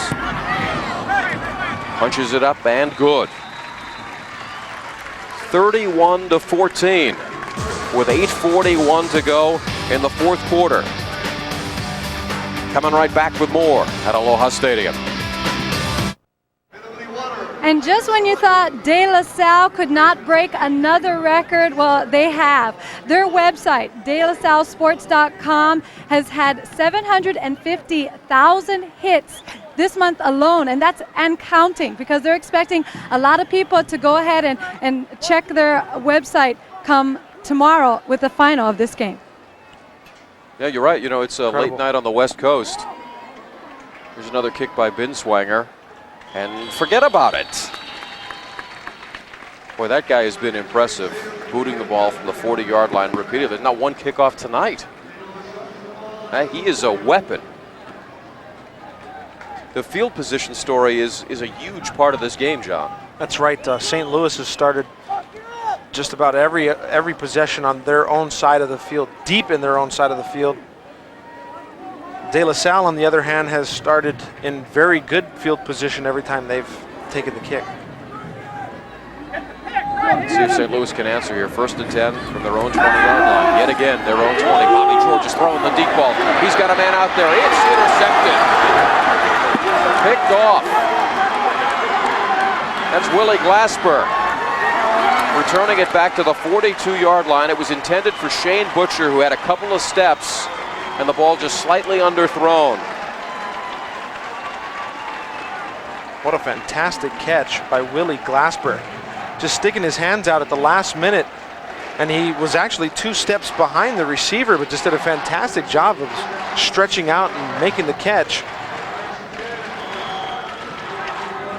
Does this team have some athletes? They definitely have some athletes. Wow. First turnover of the game for St. Louis, and it could not have come at a worse time. Trailing 31-14, and now time will really be a factor. 8.5 minutes to play, and you know they're going to run the veer to death here. Here's Cecil with a pitch back. Oh, the ball is loose. Adabani fumbled it, but was able to recover it in his own backfield as Kaleo Pereira was swooping in. And that's really what St. Louis needs. They need a defensive turnover. Somebody has to make a play somewhere. They do, because they're obviously not going to take any kicks out of the end zone with a leg like Bushhanger has, and Binswanger doing a fantastic job of kicking the ball. Like you said, St. Louis needs a break. They need something on defense to really get back in this ball game. Well, it's 2nd down at 15. This is Drew. Punt from behind. Liu Fao, the 300-pound senior. Tripped him up. In the second half, De La Salle has started with their field position from the 30, the 33, and the 42-yard line.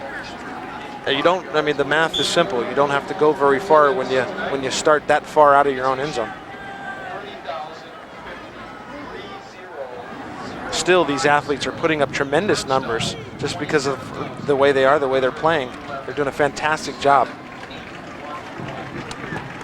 3rd down and 9 as we sneak under the 7-minute mark here. Little flip. This is Jackie Bates. Has his legs taken out from underneath by Pono Vieira. Shy of the 1st down. About 3 yards short. Nice little swing pattern. And Bates doing a good job of getting upfield. A 6-yard gain on the play, stretching out at the end there, but not enough for the 1st down. So 4th and 3.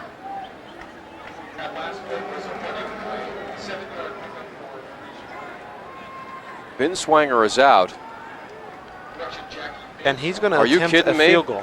He's attempting a field goal of 52 yards. He's serious, folks. And St. Louis jumps.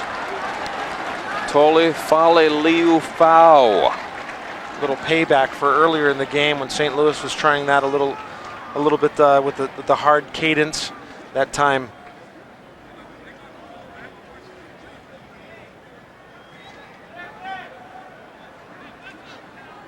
And that's a killer because, if he's going to line up and make a 52-yard field goal, you just got to take your hat off to him. Now there's a conversation here. I'm wondering if maybe St. Louis was drawn off sides. Still, wouldn't that be amazing, though, if Binswanger were able to hit it? Prior to the snap and before the time expired on the play clock, with encroachment, defense, 5-yard penalty, remain 4th down. Okay, so play or time expired on the play clock, but not before the penalty was committed by St. Louis. So it's 5 yards. It was 4th and about 3. The 5-yard penalty, automatic 1st down, and the drive is alive and the clock is ticking. That's kind of too bad. I wanted to see Binswanger go for it. From 52. 52 yards just to see if he can hit it, right? If he makes it, you just got to say, hey, I tip my hat. You're great. And we're going to get the ball back, and you're going to kick off through the end zone, and we're going to get it on our 20 again. 1st and 10. Inside handoff, the give to Adabani, and a gang of blue shirts wrestle him to the turf. But the clock is going to be a huge factor at this point because essentially De La Salle's just going to play keep away at this point. That's right. They're not going to put the ball up. They're going to continue to pound the ball away and run out the clock. 5:30 left on the clock in the 4th quarter.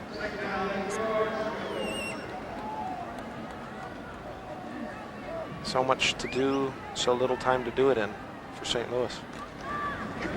2nd down and 8. Good look at Gino. This is Drew trying to find some running room, and he's surrounded at the 30-yard line. Liu Fao. First man to wrap him up. And that's the way you got to do it. You got to stop him before he gets to full speed, and that's within about a step and a half. If you can stop him then, you got a pretty successful defensive play going. Your margin of opportunity is like, the blink of an eye. Because once he gets ahead of steam going, he'll turn you inside out. 3rd down and 10 now. Approaching the 4.5-minute mark of the 4th quarter. Ball is loose. Cecil has lost it, and then he falls on top of it. Liu Fao again in there. Well, now it's 4th and 2. You're going to get to see your man Binswanger try a field goal here, I think. It won't be 52, but it'll be about 48 if my math is right. Still very impressive. Last time Hawaii football fans saw that, it was Mr. Jason Elam in this stadium, kicking from 50 and 52 and 53 and even 55 yards out. Yeah, the kick that Binswanger missed was very early in the game. He's had enough kickoffs to warm up since then. I think his leg is warm, that's for sure. 3:52 to play here, and De La Salle has called a timeout to get this set up. We'll take a break at Aloha Stadium. De La Salle, the winning streak. Looks like it's going to be 127. They're up by 17. 4th down and 10. And we're still talking it over here, but it appears as though Binswanger is going to attempt a long field goal. And we've got an updated attendance figure for you. 30,050. 30,050. That's a smashing success for this doubleheader tonight at Aloha Stadium with 4 of the best in the West. And actually, nope, they're going to punt the ball away. It's not going to be a field goal try. Little pooch punt. Oh, this kid can do everything. What a fantastic kick. Out at the 3-yard line. We've spotlighted Drew so much tonight, but somewhere there is a college football coach that's either looking at this tape or looking at this game live or looking at a tape going, I am falling in love with Tony Binswanger. We need a kicker. We need this guy. He's a senior. And we don't have to worry about holding that number and giving it to anybody else. He'll have 77 if he wants it. Well, so it makes me wonder now. They wouldn't try the 48-yard field goal attempt, but they were going to set up for 52, unless the whole purpose was to try to draw them off sides. That's the only thing we can conclude. 3:44 to go. St. Louis pinned back deep at their own 3-yard line. Bobby George from his own end zone takes the snap. He'll throw to the sidelines. Jason Rivers has got it, and his feet come out from underneath. Matt Cavanaugh on the coverage. But St. Louis has got a lot of work to do and not a lot of time to get it done. Really interesting thing about the De La Salle program.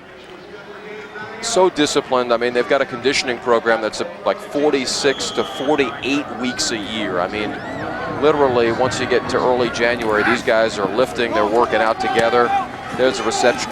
Shane Butcher out to the 20-yard line for St. Louis first down as we stop the clock at the 3:05 mark. Clock stopping on the first down. The conditioning, you don't see an ounce of fat on these guys, as you mentioned, very similar to the Air Force. Coach Ladouceur, there's no nonsense. There's no earrings. There's no jewelry. There's no smack talking. All business. All business all the time. Here's George under pressure. He's got to get out of bounds and does so. A little late as Matt Cavanaugh threw him down on the sideline there. And this has got to be scary for the folks back home in Long Beach, Pully, and watching De La Salle. They're saying, oh boy, great, we were hoping that this would be the year. And as much as they've shown here tonight, they're proving to be a very, very strong football team so early in their season. Well, let me ask you then. We saw Long Beach Poly in our opener tonight really take care of an outmanned Kahuku team. I mean, they, maybe last year's Kahuku team, it would have been a contest, but in the opener, it was all Poly, 42-16. We've watched De La Salle methodically, systematically put up 31 points here with Maurice Drew clearly not close to 100%. These two teams are going to play in Northern California in a few weeks. Who do you like? Maurice Drew will be healthy by that time. And I like their discipline. I say De La Salle is going to continue that winning streak. All right, B.J. Batts on the screen pass out to the 36-yard line. And what do you make of St. Louis? The early game that we had with the Red Raiders, they were not going to win that game. I mean, let's be honest. But this game, I think when the St. Louis coaches look at what their game plan was and tried to establish the run so often in the first half, and I think they had, 9 carries for 19 yards at halftime, and then realized they had to abandon that. I think they're going to feel like, we had some chances to do some things here, and we didn't take advantage of it. Here's George throwing the deep ball into triple coverage. They've got Jason Rivers surrounded. They're incomplete. Well, one of the things for all 4 teams, for the 2 mainland teams, Long Beach Poly and De La Salle, this is practice for them. This is an opportunity to get their players better, maybe even see some of the players off the bench and what they can do. For the Hawaii teams, St. Louis and Kahuku, this is an opportunity to play against 2 teams that are in another league. I mean, it's completely in another league, athleticism-wise. This will only make them better. It's a complete learning experience for both of them. 2nd down and 10 for Bobby George out of the gun. Out into the flat, it's Batts. Hit once, twice, 3, 4 times. The convergence to the football, is so impressive for the Spartans.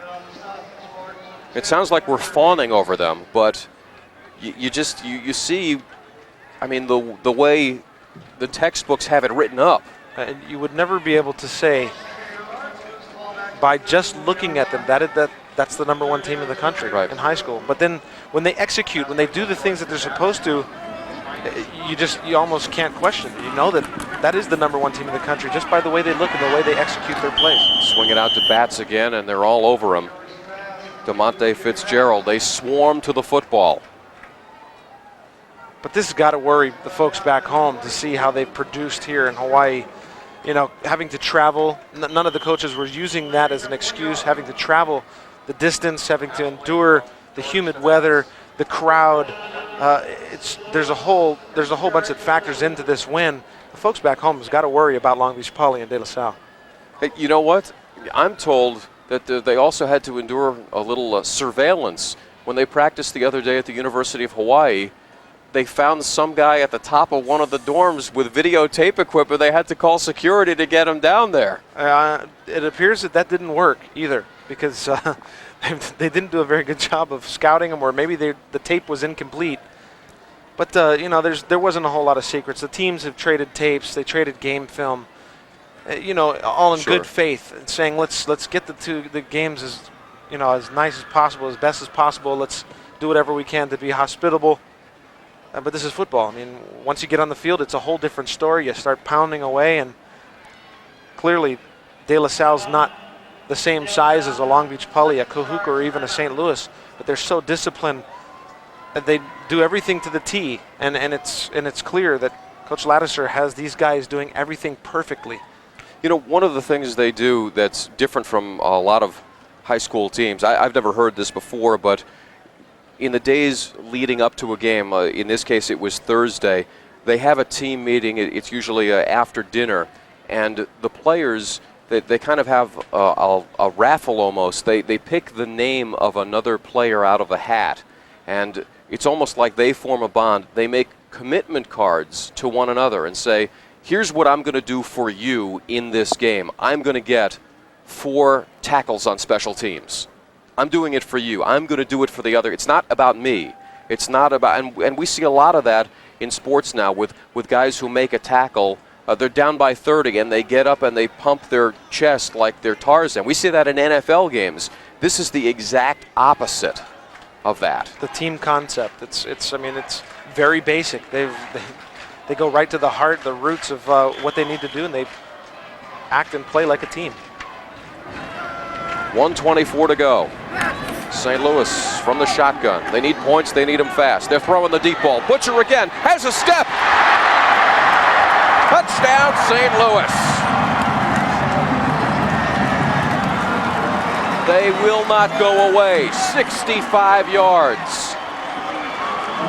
Shane Butcher showing that he's got that extra gear and he put right back into it. That extra gear kicked in as he was able to run away from the defense. 3 guys, 2 fumbling over themselves, but what a pass by Bobby George, putting it up, 65-yard touchdown. Shane Butcher has some wheels, folks. K.A.O. Adams on to attempt the extra point here.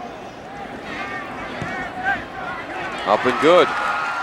31-21 with 1:15 to go. See, and this is just going to underscore the point when the Crusaders look at this later on down the road. We lost by 10 maybe. We had opportunities here. I mean, everybody agonizes over the woulda, shoulda, coulda. Well, that is a well-thrown football, and Bobby George put it on the money to Shane Butcher. That just go ahead and poses the question, will we see another doubleheader like this in the years to come? Maybe next year, maybe in 2 years. I know a lot of planning went into this, and it turned out to be a huge success, win or lose for the Hawaii teams. The California teams seem to have enjoyed themselves, regardless of the outcome. A huge success. You want to see this happen more often. You know, there's Terry Edson with the beard there on the sidelines for De La Salle. He's also the athletic director. I asked Terry a couple of weeks ago, you know, why is it that you didn't play this game? It might have been more interesting when the St. Louis teams of maybe 5 years ago, the Timmy Chang teams, probably a little bit better than what we see here tonight. How come, because the streak was you know, alive and well at that point, why is it that you never came over then? And he said, you know, Larry, it's really simple. Nobody offered to pay my way all expenses for all 75 people to come over. Otherwise, we would have come then. But again, hats off to Keith Amamiya and you know, the Hawaii, the state association, for putting this together. Onside kick here. Takes the high hop that you're looking for, but De La Salle fundamentally sound.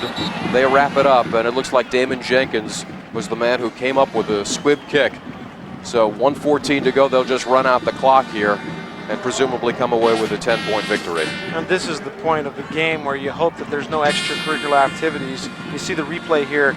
St. Louis doing a fantastic job of getting upfield, but just the basics. The hands team out there doing a good job of blocking and then grabbing the football, making sure that they have it.